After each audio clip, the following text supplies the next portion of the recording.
اعوذ باللہ السمیع العلیم من الشیطان اللعین الرجیم بسم اللہ الرحمن الرحیم اللہم صلی علی محمد و آل محمد وعجل فرجہم اجمعین۔ سٹی آف نالج اکیڈمی سے آپ کی بیبی جان آپ کو سلام عرض کرتی ہیں۔ ہم آپ کو وصیت نامہ کیسے لکھیں، ابھی اس کے ابتدائی چیزوں کے بارے میں بتا رہے ہیں۔ کچھ وصیتیں جو ہمارے نظر سے گزری ہیں اس کے بارے میں بتا رہے ہیں کہ وصیت کیسے لکھی جائے۔ ہم آپ کو آقائے مرشی نجفی کے بارے میں بتا رہے تھے کہ جو انہوں نے اپنے بچوں کو وصیت کی ہے، اور کتنی خوبصورت اور کتنی بہترین وصیت ہے کہ جتنا ہم اس کو پڑھیں گے ہماری آنکھیں بھی کھلیں گی اور ہمارے دماغ بھی کھلتا چلا جائے گا کہ واقعی ایسی وصیت اگر ہم اپنے بچوں کو کریں تو ہماری نسلیں بھی بہترین اٹھیں گی اور آگے جا کے انہیں کوئی پریشانی نہیں ہوگی، کیونکہ وہ خداوند کریم کے اوپر توکل کریں گی، ان کا ایمان تازہ ہوگا اور ہمیشہ وہ اپنے آگے بھی ایسی ہی نصیحتیں کرتے چلے جائیں گے۔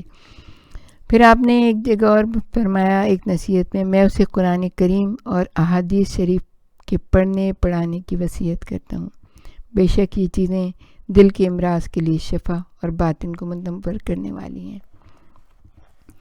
میں اسے خداوند عالم کے توسل سے اور اذکار کی مسلسل پڑھنے کی وجہ کی وصیت کرتا ہوں، کیونکہ خداوند عالم بلا وجہ وقت گنوانے والے جوان سے غضبناک ہوتا ہے۔ یعنی ہم کچھ بھی کام کر رہے ہیں، ہمارے ہاتھ کام کر رہے ہیں، ہمارا دماغ کام کر رہے ہیں، لیکن ہماری زبان تو بالکل آزاد رہتی ہے نا، جب تک ہم فضول کی کوئی بات نہ کریں تو اس پہ ہم کچھ بھی پڑھ سکتے ہیں، کوئی بھی اذکار سبحان اللہ الحمدللہ کچھ بھی کہہ سکتے ہیں۔ کتنے اذکار ہیں جن سے پروردگار عالم خوش ہوتا ہے، اور اس کے لیے آپ کے سامنے ایک چیز ایک یاد آ گئی، بہترین سی روایت کسی امام نے کی ہے کہ ایک بار جناب سلیمان جو ہے وہ جا رہے تھے اپنے تخت کے اوپر، اور آپ کو پتہ ہے کہ ان کا جو تخت تھا وہ ظاہر ہے کہ آج تو ہم سمجھتے ہیں نا کہ جیسے کہ وہ کہا تو ہی جاتا تھا پہلے کہ قالین ہے، لیکن آج جیسے ہم جہاز کے بارے میں کہیں کہ جہاز میں بہت سارے عمراء سفراء ان کے سارے عمائدین وہ ایک جگہ سے دوسری جگہ سفر کر رہے تھے، اور بہت خوش سب بیٹھے ہوئے باتیں کر رہے تھے، اور بہترین ہوا چل رہی تھی جس میں ان کا جہاز آہستہ آہستہ جا رہا تھا، اور جہاز بھی کھلا ہوا تھا کہ ایک شخص جو نیچے باغبان تھا جو اپنے باغ کو پانی وانی دے رہا تھا، اس کے کپڑے بھی ایسے ہی تھے اور بالکل مٹی میں اس کے پاؤں بھرے ہوئے تھے۔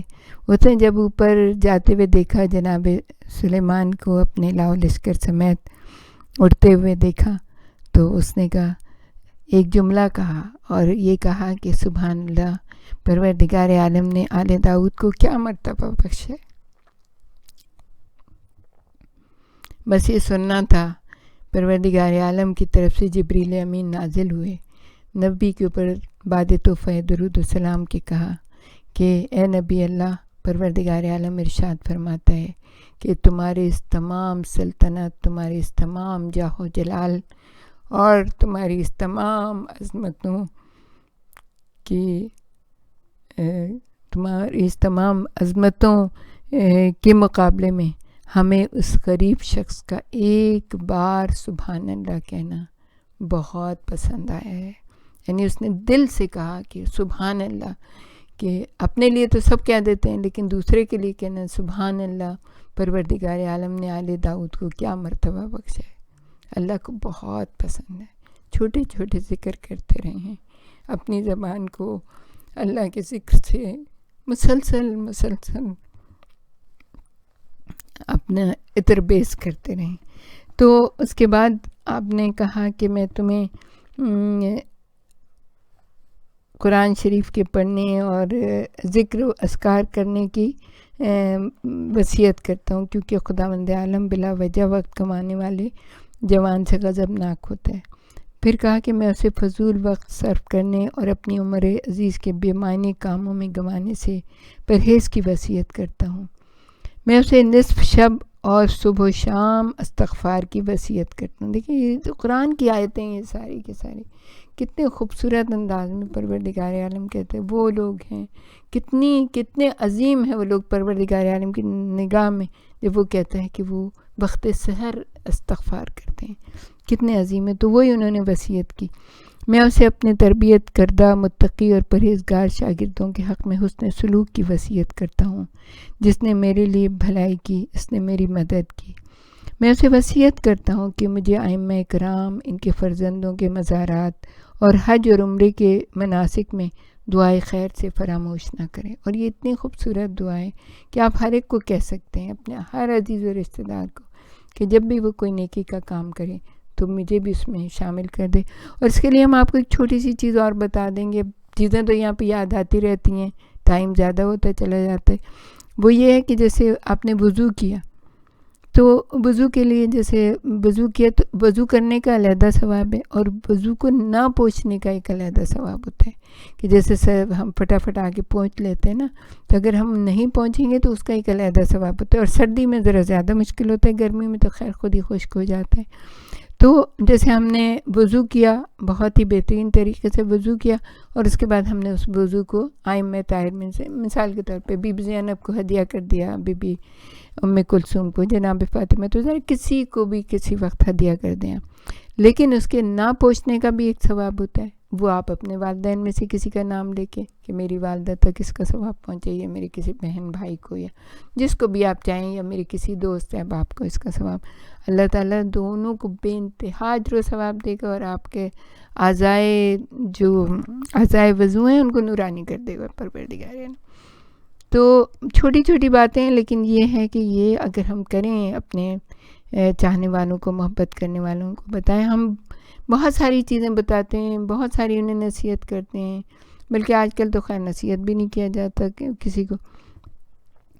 تو کہا کہ مجھے دعائے خیر میں فراموش نہ کریں. تو لوگوں سے ہم کہہ سکتے ہیں کہ ہمیں اپنے لیے ہمارے جانے کے بعد ہمیں دعائے خیر میں یاد رکھنا. پھر وہ کہتے ہیں میں اسے اپنے اس امام بارگاہ میں، جسے قم میں میں نے بنایا ہے، تاسیس کیا شاعر الہی کے قائم کرنے میں جد و جہد کی وصیت کرتا ہوں. یعنی کہ امام بارگاہ بھی ان کے حوالے کر کے، اور اس کے اندر پورے کے پورے انتظامات اور مجالس اور علمی دینی جو محفلیں ہیں وہ ساری کی ساری اس کے اندر کرنے کی وصیت کی. پھر ایک بہت ہی بہترین وصیت کی انہوں نے.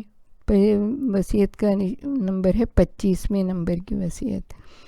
میں اسے وصیت کرتا ہوں کہ میرے ساتھ وہ تھیلی جس میں میں نے ائمہ اطہار، ان کی اولاد، اصحاب اور عظیم علماء کے قبروں کی خاک اکٹھا کی ہے، میرے ساتھ دفن کی جائے. میں اسے وصیت کرتا ہوں کہ میرا سیاہ لباس جسے میں نے حزن و غم کے عالم میں محرم اور سفر کے مہینے میں پہنتا تھا، میرے ساتھ دفن کیا جائے. یعنی لوگ تو آج کل 10 جوڑے بناتے ہیں کہ محرم میں نئے سے نئے جوڑے بناتے ہیں. وہ ایک ہی ان کی ابا تھی جو کہ وہ خاص محرم اور سفر میں پہنا کرتے تھے. پھر کہا کہ میں اسے وصیت کرتا ہوں کہ وہ جانماز جس پر میں نے سبحان اللہ 70 سال نماز شب ادا کی، 70 سال نماز شب ادا کیے، میرے ساتھ دفن کی جائے. میں اسے وصیت کرتا ہوں کہ میرے ساتھ وہ تسبیح جس کے دانوں پر میں نے طلب مغفرت کی ہے، میرے ساتھ دفن کی جائے. میں اسے وصیت کرتا ہوں کہ میرے کفن میں میرے سینے پر وہ رومال رکھا جائے جس میں میں نے سید الشہداء حضرت امام حسین کی مصائب پر بہنے والے آنسوؤں کو جذب کیا ہے. سبحان اللہ، کیا وصیتیں ہیں. میں اسے وصیت کرتا ہوں کہ میری جانب سے حج اور زیارت قبر رسول کے لیے ایک صالح آدمی کو نائب بنا کر بھیجا جائے. مجھے ان دونوں سے بے پناہ عشق ہے اور میں تہی دست ہوں. اس طرح یہ بھی وصیت کرتا ہوں کہ میری جانب سے کسی نیک بندے کو عراق کے مقامات مقدسہ کی زیارت کے لیے روانہ کیا جائے. میرے پاس فقہ و اصول و حدیث کی چند جلدوں کے علاوہ اتنا سرمایہ نہیں ہے جو ان نیابتوں پر صرف ہو سکے. میں اپنی اولاد سے توقع رکھتا ہوں کہ اس سلسلے میں خرچ کرنے سے کوتاہی نہ کریں گے. میرا پروردگار جانتا ہے کہ میرے پاس نہ ایک بالش زمین ہے اور نہ کچھ روپیہ اور پیسہ. اب یہ کہہ رہے ہیں نا میرے پاس ایک بالش زمین بھی نہیں ہے، لیکن ہم آپ کو بتائیں گے کہ انہوں نے کتنے بڑے بڑے کام انجام دیے. اور یقیناً یہ سب کچھ ہو سکتا ہے اگر آپ کی نیت سالم ہو. پھر اس کے بعد انہوں نے کہا میں اسے ہمیشہ باطہارت رہنے کی وصیت کرتا ہوں، کیونکہ اس سے دل روشن ہوتا ہے اور رنج و الم دور ہو جاتے ہیں۔ پھر کہا کہ میں اسے وصیت کرتا ہوں کہ میرے جنازے کی تشییع میں ایسے شخص کو معین کیا جائے جو بلند آواز سے یہ پکارے کہ جس کسی کا کوئی حق مجھ پر رہ گیا ہے اسے معاف کر دے۔ پھر کہا کہ میں اسے حسن اخلاق، تواضع اور فروتنی کی وصیت کرتا ہوں، اور یہ تاکید کرتا ہوں کہ مومنین کے ساتھ کبر و نخوت سے پرہیز کرے۔ میں اسے ہر ہفتے محاسبہ نفس کی وصیت کرتا ہوں، اگر کوئی لغزش نظر آئے تو بارگاہ ایزدی میں توبہ کے ذریعے اس کا تدارک کر لے، اور اگر اس کے اعمال میں نیکی ظاہر ہو تو اس نعمت پر خداوند قدیر کا شکریہ ادا کرے اور اس سے مزید توفیقات کا خواہاں ہو۔ میں اسے مستحبات کی بجا آوری اور حتی الامکان مکروہات کو ترک کرنے کی وصیت کرتا ہوں۔ میں اسے وصیت کرتا ہوں قرآن مجید کی تلاوت کرے، اس کا ثواب ایسے شیعان آل رسول کی ارواح کو ہدیہ کرے جن کا کوئی وارث اور جن کے حق کو کوئی یاد کرنے والا نہیں ہے۔ اس عمل خیر کو میں نے بارہا آزمایا ہے اور اس کے ذریعے خداوند عالم نے مجھے توفیق بھی عنایت کی ہے۔ میں اسے وصیت کرتا ہوں کہ اپنے مستحب اعمال کا 1/3 یعنی 1/3 حصہ جو ہے اپنے والد کی نذر کرے، اور 1/3 یعنی 1/3 اپنے والدہ ماجدہ اور 1/3 صاحبان حقوق کے لیے قرار دے، یعنی ایک حصہ جو ہے وہ قرار دے صاحبان حقوق کے لیے، یعنی جس کا کوئی حق ان کے اوپر باقی ہو۔ اس لیے ان کی روحیں اس کے ہدیے کے ذریعے خوش ہوتی ہیں اور اس کے لیے دعا کرتی ہیں، خدا اسے دنیا اور آخرت میں بہترین رزق عنایت فرمائے۔ پھر کہا کہ میں اسے تہذیب نفس اور مجاہدات شریعہ کی وصیت کرتا ہوں، کیونکہ جو کچھ میں نے حاصل کیا ہے، یعنی کہ اپنے نفس پہ کنٹرول کرنے سے، اسی کے ذریعے حاصل کیا ہے۔ رب کریم نے مجھے اس کے ذریعے وہ کچھ عطا کیا ہے۔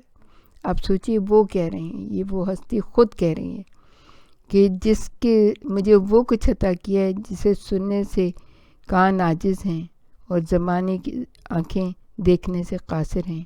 پروردگار عالم کی اس عظیم عطا اور بے پایاں فضل پر میں اس کا شکر گزار ہوں۔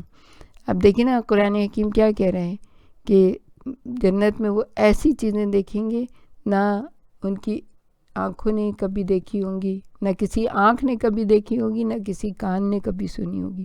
انہیں دنیا میں ایسی عظیم نعمتیں پروردگار عالم نے عطا کر دیں۔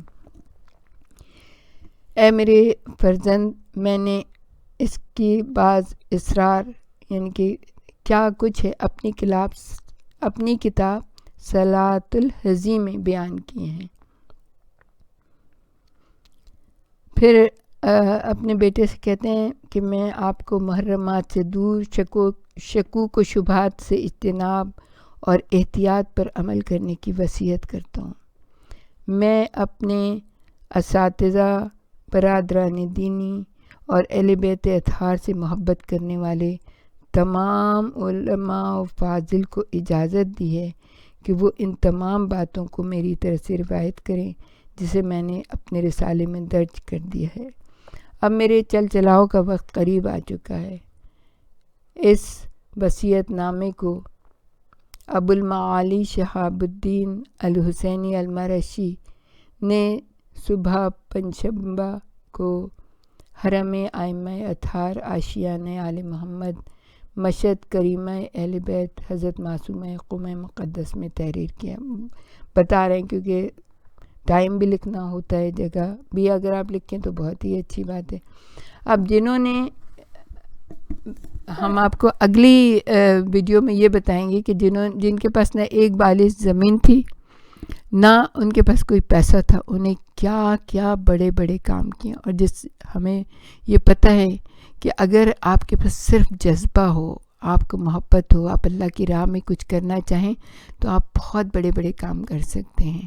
آپ کے پاس کچھ بھی نہ ہو پھر بھی وہ ایسا انتظام کر دیتا ہے کہ آپ بڑے سے بڑا کام انجام دیں۔ ہم آپ کو اگلی ویڈیو میں سارے کام بتائیں گے، اس کے بعد ہم آپ کو اور بھی بہت کچھ بتانا چاہیں گے، اور ہماری تمنا یہ ہے کہ ہم خود بھی اور آپ سب بھی ان تمام نصیحتوں کو، وصیتوں کو بڑے غور و خوض سے سنیں، اور کوشش یہ کریں کہ اپنے خاندانوں میں، اپنی اولاد میں اس کو پھیلائیں، تاکہ لوگ صحیح راہ کے اوپر گامزن ہوں، انہیں پتہ چلے کہ وصیت صرف مال و دولت ہی کی نہیں ہوتی، بلکہ اللہ کے احکامات کی تعمیل کے لیے بھی وصیت ہوتی ہے، اور بھی بہت ساری چیزوں کے لیے وصیت ہو سکتی ہے۔ تو مال و دولت کے لیے بتائیں گے کہ کیا کس طرح سے تقسیم کیا جائے، کیا کیا جائے۔